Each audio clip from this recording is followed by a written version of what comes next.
Blessings and blessings and blessings, and welcome once again, to the Tree of Life.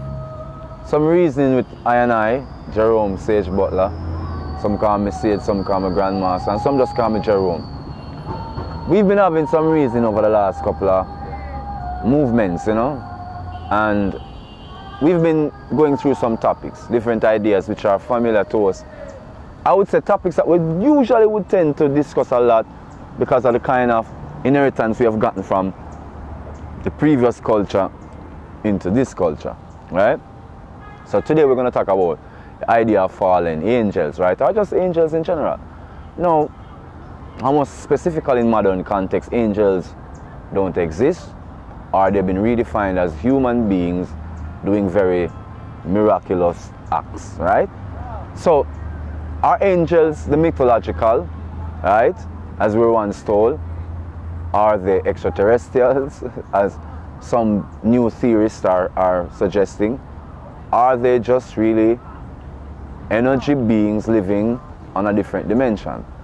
Now, I use that terminology last because that's definitely the one I'm going with. Now, in my perception, heaven is a real place. I'm not talking no state of mind only. And hell is a real place. It's not no state of mind only.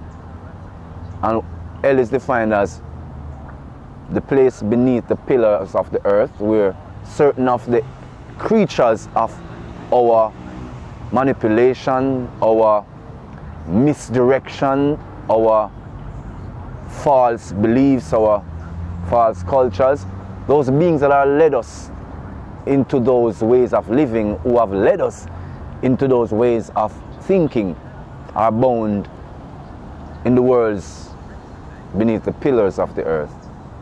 Some call the inner world, or the underworld rather. You understand? So to me, angels are angelic beings rather, are energy beings, spirit entities that live in the worlds above the firmament, as the word in ancient time has brought to us to understand. No, they are not to me aliens, but yet in the modern context they have become known, in the context of the fallen, that is, as the fallen angels, right? The difference between the angels versus the fallen angels is that the fallen angels are said to be without real creed or class, really. They are like without home and boundary. You understand me? They are outcasts, exiles. While the angels are still functionaries of the ethereal world above us, right?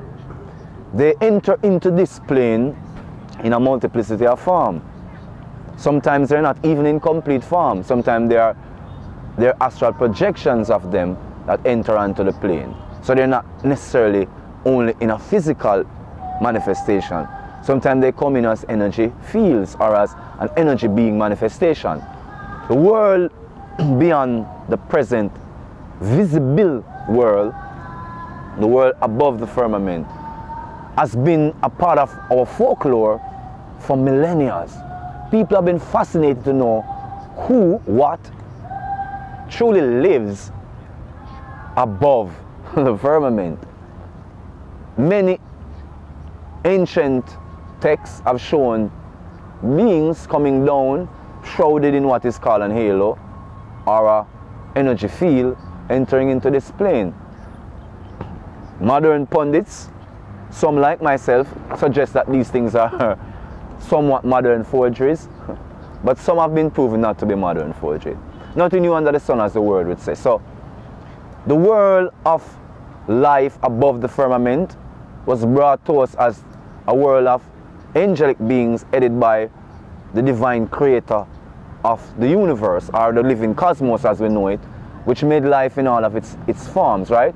And the angelic beings are made from a different form of energy, or a different construction in energy, as they would say them from fire and smoke, right? And as they claim, we are from clay with the spirit in us, right? The spirit, or the prana blown in, saying that we are lesser creature based upon high electromagnetic chemistry and science, right? High sciences, as we were called, as it is called, right?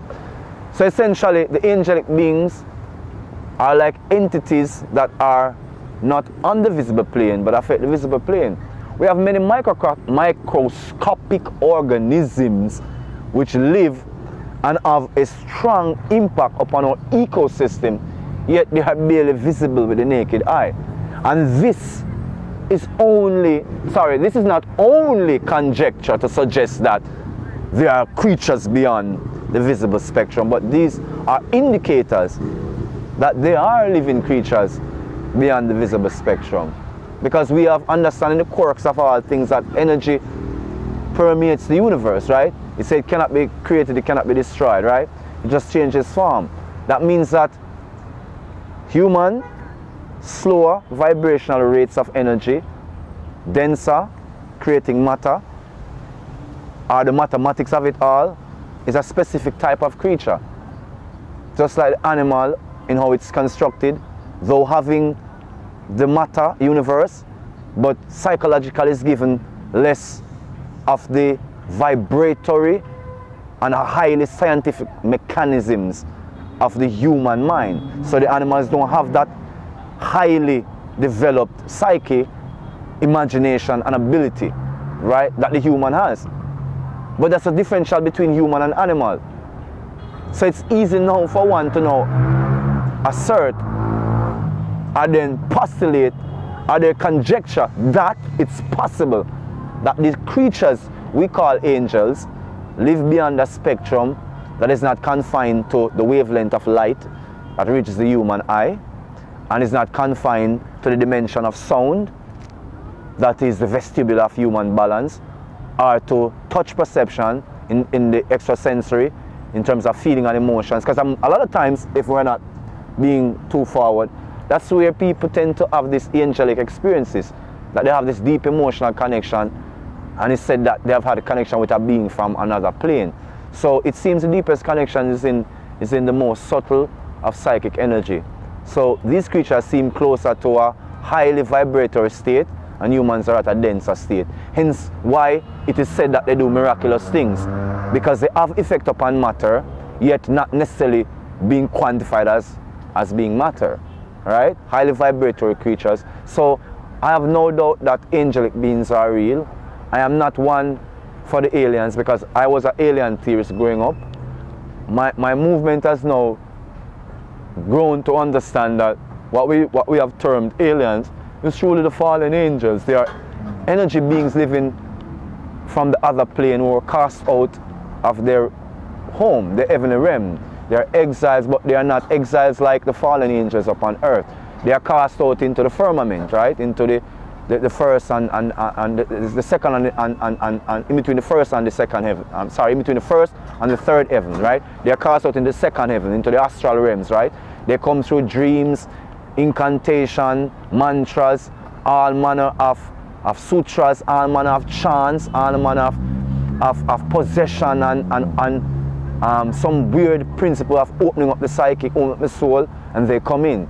So they are in the astral plane. Fallen angels, astral projecting as what we call alien entities, alien beings taking on myriad forms, projecting in the human psyche. So my view on that is that these are fallen angels manipulating the depths of human emotions. They have a pretty good knowledge of us, as we pretty much do of the animal kingdom, because their level of perception abilities has permeated human consciousness, has permeated human life and human existence, as we have permeated the animal and the plant kingdom, and as we are continuing to do. So advanced levels of life form do exist, and I am not a universal theorist, but I am definitely for the cosmos. The living cosmos extends beyond the world beneath the firmament. We are inside the self-egg, planet Heart, or what we call planet Earth, and outside is the world of the firmament. And as I mean, in all the other dimensions of which the human isn't too versed about, because now you're going to some deep astral philosophy and theology and psychology to then define something that you yourself have never seen. So, based upon what we know and the experiences of thousands, millions of people acknowledging an entity form just outside our sixth sensory perception, as I say, it can be sensed in your deepest emotion, in the most subtlest electromagnetic matter, but outside of your basic perception, one cannot perceive these angels until in moments of dire removal of the physical constraints, and the inner self becomes more animated through trauma or near-death experiences. One have these deep experiences, and then it becomes almost inexplicable to others. But I am Jerome Grandmaster Sage Butler, here in the Trail Life, in the life moment, just thinking, adding, suggesting words. Remember, I'm no religious theorist, I'm no religious pundit. And I'm a part of no secret organization, no clandestine groups. I have no specialized interests. I am working for no grouping seeking to bring about no world harmony, no diverse sense of well-being, no myriad trajectory on human life. Nor am I a part of no ecumenical organization, nor any kind of organization that want to depopulate or try to lift humans into any other cycle of human existence or any other form of life. I'm just a living man, a living being, sharing, emoting, emotive, experience, sharing, movement, energy, thoughts. Me there, you there, all are we there. And I just look out at my eye them, more than the two I'm giving. I'm using my mind's eye too, right? And I don't only mean imagination or this imaginative thoughtscape we create and one say, oh, that's poetic, oh, that's philosophical. Because we have allowed fact to become about, materialization, one of the densest energy fields. Yet still, people are out there trying to get a high from all these psychotropic and these psychedelics. So what is life if it's just this dense experience? What is experience but the subtlest of energy field permeating this dense energy field, this dense matter we call physical human body? And we can snap and time in, and we can keep a word in rhythm, and we can flow, and we can glow, and we can simply just snap it like a soul, and we can hold it, we can twist it, turn it, run it, yearn it, burn it. Yeah, we can, because we have the ability. That is psychic, cosmic child, the psychic baby. Get with it, get with yourself, and get with the living cosmos, all of us, all living entities. Remember that you are a blessing to yourself and to others. So continue to be the blessing, the gift you are.